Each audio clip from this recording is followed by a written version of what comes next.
Indrajit study point में आप सभी का स्वागत है। हम पढ़ रहे हैं एनसीईआरटी क्लास 9th समकालीन भारत एक चैप्टर नंबर 6 जनसंख्या भाग 2, जिसमें हम पढ़ेंगे जनसंख्या वृद्धि एवं जनसंख्या परिवर्तन की प्रक्रियाएं।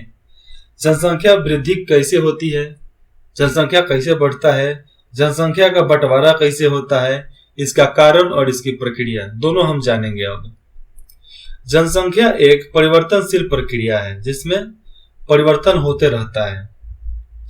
आबादी की संख्या, वितरण एवं संगठन में लगातार परिवर्तन होता है। यह परिवर्तन 3 क्रियाओं जन्म, मृत्यु और प्रवास के आपसी संयोग के प्रभाव के कारण होता है। जैसे जन्म और मृत्यु और प्रवास, एक जगह से छोड़कर लोग दूसरे जगह पर काम करने के लिए जाते हैं। तो इसी 3 क्रम के वजह से जनसंख्या का वृद्धि होता है और उसमें घटता है और उसका परिवर्तन होता है। जनसंख्या वृद्धि, जनसंख्या वृद्धि का अर्थ होता है, जनसंख्या वृद्धि का अर्थ होता है किसी विशेष समय अंतराल में, जैसे 10 वर्ष के भीतर किसी देश राज्य के निवासियों की जनसंख्या में परिवर्तन। इस प्रकार के परिवर्तन को 2 प्रकार से व्यक्त किया जा सकता है। पहला सापेक्ष वृद्धि तथा दूसरा प्रति वर्ष होने वाले प्रतिशत परिवर्तन के द्वारा। देखो होता क्या है, एक तो है जनसंख्या का वृद्धि जन्म लेने की वजह से और एक होता है प्रवास की वजह से। दो ही चीज होता है परिवर्तन जनसंख्या परिवर्तन का कारण। प्रत्येक वर्ष या एक दशक में बढ़ी जनसंख्या कुल जनसंख्या में वृद्धि का परिमाण पहले की जनसंख्या जैसे 2001 की जनसंख्या को बाद की जनसंख्या जैसे 2011 की जनसंख्या से घटाकर इसे प्राप्त किया जाता है। देखो 2001 में जब गणना हुआ था तो उसकी जनसंख्या और 2011 में जो हुआ, तो 2011 से 2001 को घटा दो तो जो बीच का जो जनसंख्या बचता है वही जनसंख्या वृद्धि कहलाता है। घटाकर किया जाता है, इसे निरपेक्ष वृद्धि कहा जाता है, जिसमें कोई अंतर नहीं है। यह निरपेक्ष है, किसी के दोष नहीं है। जितना गिना हुआ है उतना ही सिद्ध है तो सिद्ध है। जनसंख्या की वृद्धि का दर दूसरा महत्वपूर्ण पहलू है। इसका अध्ययन प्रति वर्ष प्रतिशत में किया जाता है। देखो इसका अध्ययन जो है यह हर साल 1% परसेंटेज में किया जाता है। जैसे इधर को देखो आप, 1951 से लेकर 1964 इधर को पढ़ता है प्रति दशक वृद्धि दर प्रतिशत। ये वृद्धि दर प्रतिशत है, तो किस तरफ बढ़ रहा है। 61 में इतना इतना इतना इतना इतना, लेकिन 2011 में गिरा है। 2011 में इसलिए गिरा है क्योंकि गवर्नमेंट स्ट्रिक्ट रूल लागू कर दी है कि हर किसी को 2 बच्चा पैदा करना है। 2 बच्चे से ज्यादा करोगे सरकार तुमको कुछ सुरक्षा नहीं देगी। इधर को देखो, भारत की कुल जनसंख्या 1901 से 1911 जनसंख्या का 10 लाख में, यहां से देखो 1901 में इतना जनसंख्या था, 11 में इतना हुआ, 21 में इतना, 31 में इतना, 41 में इतना, 51 में इतना हुआ, बढ़ गया, 61 में बढ़ा, 71 देश आजाद जब से हुआ, देश 47 में आजाद हुआ, ठीक है। 51 की जनसंख्या, 61 की जनसंख्या, 71 की जनसंख्या, 81 की जनसंख्या, 91 की जनसंख्या, मतलब देश आजाद हुआ कि लोग आजाद हो गए हैं। यहाँ पर जनसंख्या बढ़ते जा रहा है, मतलब जो 1951 में था उसका डबल हो गया है 1991 में। 2001 और 2011 में देख लो, डायरेक्ट 4 गुना बढ़ा है। कितना? 400, 600, 800, 1100 से ऊपर 1200 तक है। तो कितना हुआ? डबल कितना होगा? डबल 400, 1 2 3 4 5 गुना जनसंख्या बढ़ा है। तो इतनी ज्यादा जनसंख्या बढ़ने का कारण क्या है? इतना ज्यादा जनसंख्या बढ़ने का कारण था लोगों को राहत मिल गई थी कि अंग्रेज थूरते नहीं थे, अंग्रेज पीटते नहीं थे, अंग्रेज मारते नहीं थे, अंग्रेज जलाते नहीं थे, अंग्रेज जेल में नहीं डालते थे। इसी की वजह से जनसंख्या बढ़ गया। ये सब 10 लाख में है। कितना है? 10 लाख में 238 लाखों में आ जाएगा। 238 लाख जनसंख्या, इस तरह गिना जाता है इसको। यहां पर दे रहा है लाखों में। प्रति वर्ष 2% वृद्धि की दर का अर्थ है कि दिए हुए किसी वर्ष में मूल जनसंख्या में प्रत्येक 100 व्यक्तियों पर 2 व्यक्तियों की वृद्धि, 100 व्यक्तियों पर 2 व्यक्तियों की वृद्धि, इसे वार्षिक वृद्धि दर कहा जाता है। ये याद रखना। भारत की आबादी 1951 में 3610 लाख से बढ़कर 2011 में 12 लाख हो गया। कितना था? 1951 में जनसंख्या था 3610 लाख, 3610 लाख और सीधा डबल ट्रिपल हो गया। ट्रिपल नहीं बोलेंगे, यहां पर चौगुना जनसंख्या बढ़ गया। 12,100 लाख हो गई जनसंख्या, मतलब चौगुना बढ़ गई। सारणी 6.1 भारत की जनसंख्या वृद्धि का परिणाम एवं दर। ये देख लो कितना बढ़ा है जनसंख्या, ये दर्शाता है प्रतिशत में। 1951 125, 1.25, 1.96, 2. सबसे ज्यादा जनसंख्या बढ़ा है 71 से 91 तक। कितना? 71 से 91 तक। उसके बाद से घटते घटते घटते घटते आज बहुत कोशिश करने के बाद घटाया गया है, क्योंकि कांग्रेस चाहती थी जनसंख्या बढ़ाओ ना, देश को तो हम बर्बाद करिए देंगे। सारणी 6.1 एवं चित्र 6.4 और 6.4 ब दर्शाता है कि 1951 से 1981 तक जनसंख्या की वार्षिक वृद्धि दर नियमित रूप से बढ़ रही थी। ये जनसंख्या में तीव्र वृद्धि की व्याख्या करता है। ये जो वृद्धि दर है वह जनसंख्या वृद्धि में बहुत ज्यादा व्याख्या करता है, तीव्र व्याख्या, बहुत तेजी से।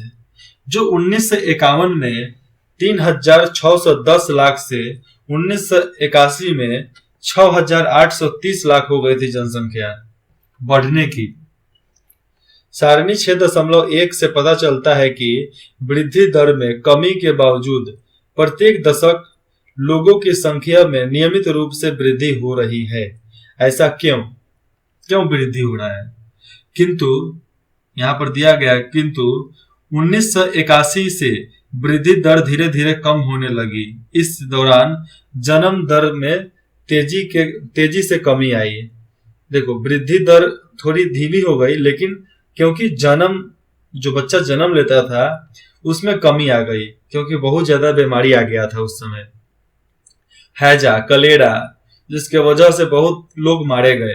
फिर भी केवल 1990 में कुल जनसंख्या में 1820 लाख की वृद्धि हुई थी। इतनी बड़ी वार्षिक वृद्धि इससे पहले कभी नहीं हुई। इस पर ध्यान देना आवश्यक है कि भारत की आबादी बहुत अधिक है। जब विशाल जनसंख्या में कम वार्षिक दर लगाया जाता है तब इसमें सापेक्ष वृद्धि बहुत अधिक होती है। जब 10 करोड़ जनसंख्या में न्यूनतम दर से भी वृद्धि होती है, मतलब एक लिमिट में वृद्धि होती है, बढ़ता है जनसंख्या, तो भी जुड़ने वाले लोगों की कुल जनसंख्या बहुत अधिक होती है। क्योंकि अगर देखो भाई, इतना बड़ा देश है, अगर हर घर में एक एक बच्चा भी होता है तो 10 लाख परिवार है तो 10 लाख बच्चा तो ऐसा ही हो गया ना। भारत की वर्तमान जनसंख्या के वार्षिक वृद्धि, जो अभी का भारत का वर्तमान जनसंख्या है, उसका वार्षिक वृद्धि संसाधनों एवं पर्यावरण के संरक्षण को निष्क्रिय करने के लिए पर्याप्त है। अब देखो, जो पर्यावरण संरक्षण के लिए हम काम कर रहे हैं, जो हमारा वर्तमान वृद्धि है वैसा ही चलता रहा तो हमारा पर्यावरण संरक्षण पूरा नष्ट कर देगा, खत्म कर देगा। काहे कि लोगों को डिमांड बढ़ रही है मतलब खाना की। अब खाना आएगा कहां से? जिस जमीन पर खेती होता था उस पर तो लोग घर बना लिए हैं। अब जिस पर वो घर बना लिए हैं, खेती उस पर हो नहीं सकता है, तो भैया दिक्कत है। तो दिक्कत तो है ही। वृद्धि दर में कमी, जन्म दर नियंत्रण। वृद्धि में कमी जन्म दर नियंत्रण के लिए किए जा रहे प्रयासों की सफलता को प्रदर्शित करता है। अब देखो, वृद्धि दर जो था उसमें कमी आया है। क्यों? जन्म दर को नियंत्रण किया जा रहा है, नियंत्रण में रखा जा रहा है।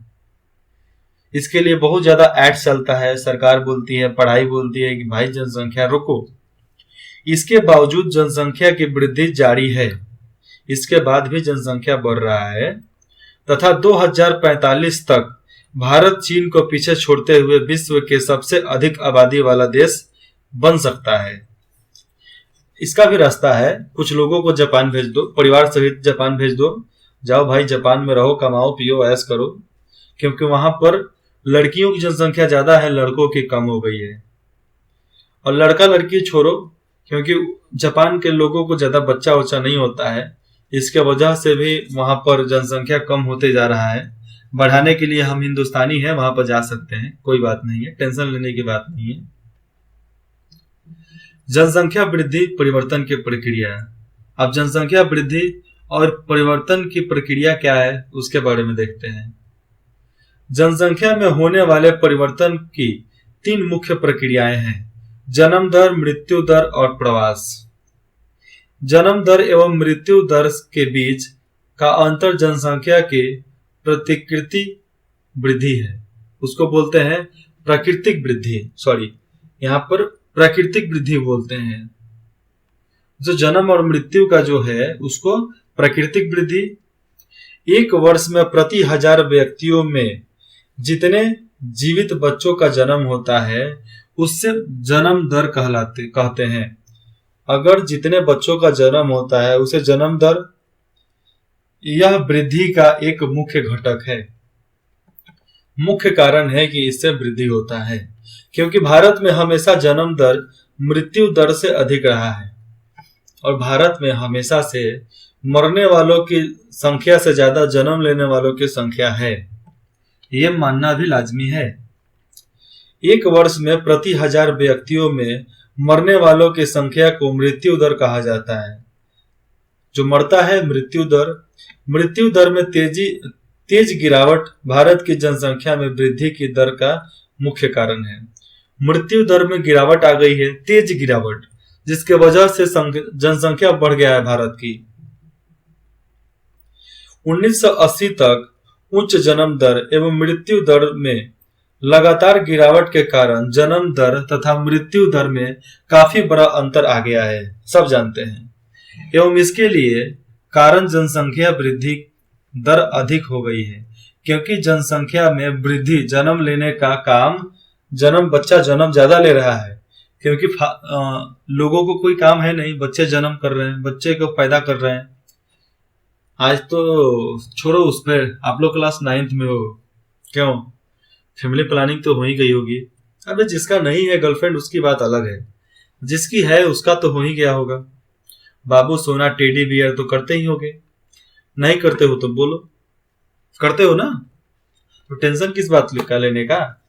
कुछ दिन के बाद आप भी इसी में आओगे, जन्म लोगे और मर जाओगे।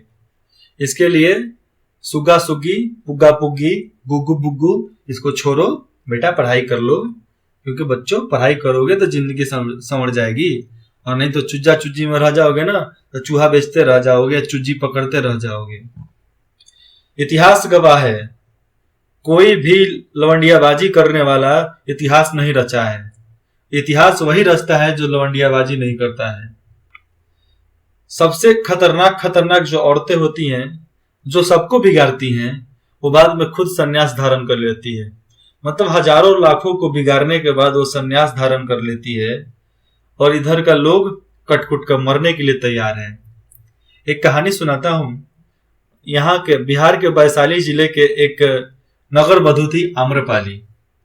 आम्रपाली इतनी सुंदर थी कि उसको मतलब किसी एक से शादी करा देना मुमकिन ही नहीं था, खून खराबा मारपीट हो जाता था। इसीलिए नगर भर का वधू उसको सेट कर दिया गया, मतलब पूरे नगर की वो पत्नी थी, वाइफ थी। अब देखो वहां पे था क्या कि उसको सब लोग पैसे देते थे कि तुम अपना जो भी श्रृंगार वगैरह करना है करके रखना, और च्वाइस आम्रपाली का था। आम्रपाली जिसको चुनेगी, जिसको भी चुने, वही उसके साथ रात बिता सकता है, चाहे उस रात उस दिन रह सकता है, और जिसको नहीं चुनेगी वो कभी नहीं। अब एक दिन ऐसा आ गया था, इतनी अमीर हो गई थी कि कई राजाओं को वो एथी देती थी, लोन पर पैसा देती थी। जंग लड़ना है, पैसा ले जाओ, लोन ले जाओ, जंग लड़ के आओ और फिर मेरे को पैसा दे जाना। अब उस आम्रपाली के लिए कितना राजा कटकर मर गया। और बाद में भगवान बुद्ध जब आए तो एक रात के लिए अपने कक्ष में उनको न्योता दी कि आप रुको। भगवान बुद्ध रुके, महात्मा बुद्ध रुके। देखो, भगवान बुद्ध जिसको बोलते हैं वो नहीं बोलते थे कि हमको भगवान बोलो, क्योंकि वो महात्मा अपने आप को बुलवाना चाहते थे। तो महात्मा बुद्ध अगले दिन जब रूम से बाहर आए तो लोग देखा वहां पे कि आम्रपाली भी साधु का ड्रेस पहनकर, भिक्षा लेने वाली के ड्रेस पहनकर वो भी महल से बाहर आ रही है, जिसके वजह से पूरी दुनिया, कायनात पलट गई, कायनात जंग के रूप में बिखर गया, लोग कितने मारे गए। अब वो संन्यास ले ली। अब देखो, इसी से समझो, चुग्गा चुग्गी पुग्गा पुग्गी छोड़ो बेटा, पढ़ लो। अब चलो आगे देखते हैं। 1981 से धीरे धीरे जन्म दर में भी गिरावट आनी शुरू हो गई, जिसके परिणाम स्वरूप जनसंख्या वृद्धि दर में भी गिरावट आई। 1981 के बाद जनसंख्या वृद्धि में कमी आ गई, क्योंकि जन्म दर जो था उसमें कमी आ गई, उसमें गिरावट हो गई। इस प्रकार के चलन का क्या कारण है? अब गिरावट क्यों हुई, इसके बारे में जानते हैं। जनसंख्या वृद्धि का तीसरा घटक है, जनसंख्या वृद्धि का तीसरा घटक है प्रवास।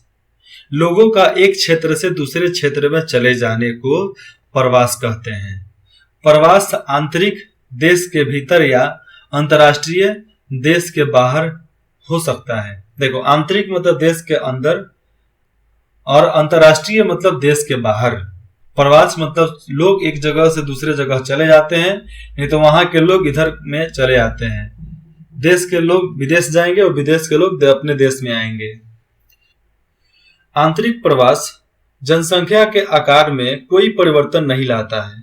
जो आंतरिक प्रवास है मतलब देश के अंदर, वह जनसंख्या के आकार में कोई दिक्कत नहीं लाता है, लेकिन यह एक देश के भीतर जनसंख्या के वितरण को प्रभावित करता है।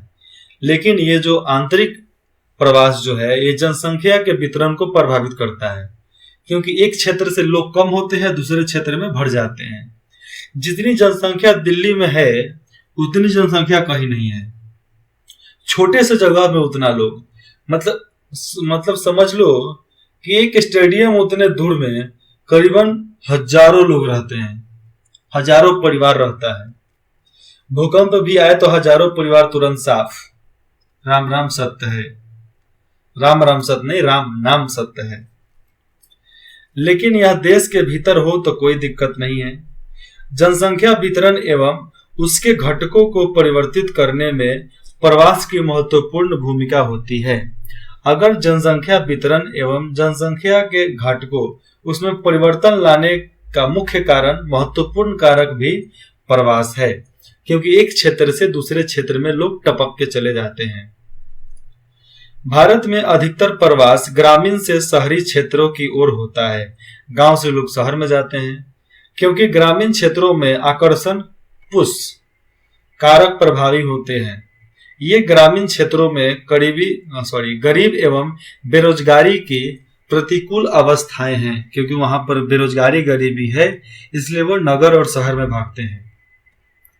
तथा नगर का अभिकर्षण पुल प्रभाव रोजगार में वृद्धि एवं अच्छे जीवन स्तर को दर्शाता है, क्योंकि शहर में अच्छा जीवन मिलता है, अच्छा सुख सुविधा मिलता है, हर जगह तो नहीं मिल सकता।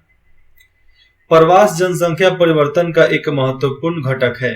ये केवल जनसंख्या के आकार को ही प्रभावित नहीं करता, बल्कि उम्र एवं लिंग के दृष्टिकोण से नगरीय एवं ग्रामीण जनसंख्या की संरचना को भी प्रभावित करता है। क्या करता है? ये केवल जगह को ही, जनसंख्या को भी प्रभावित नहीं करता, बल्कि उम्र और लिंग के दृष्टिकोण से भी नगरीय एवं ग्रामीण क्षेत्र को उसमें परिवर्तन लाता है। क्योंकि कहीं पे हो जाता है कि लोगों की जनसंख्या ज्यादा, बुढ़ों की जनसंख्या ज्यादा तो बुढ़ों की कम, लड़कियों की ज्यादा तो लड़कियों की, कहीं लड़कों की कम, तो इस तरह के परिवर्तन आते हैं।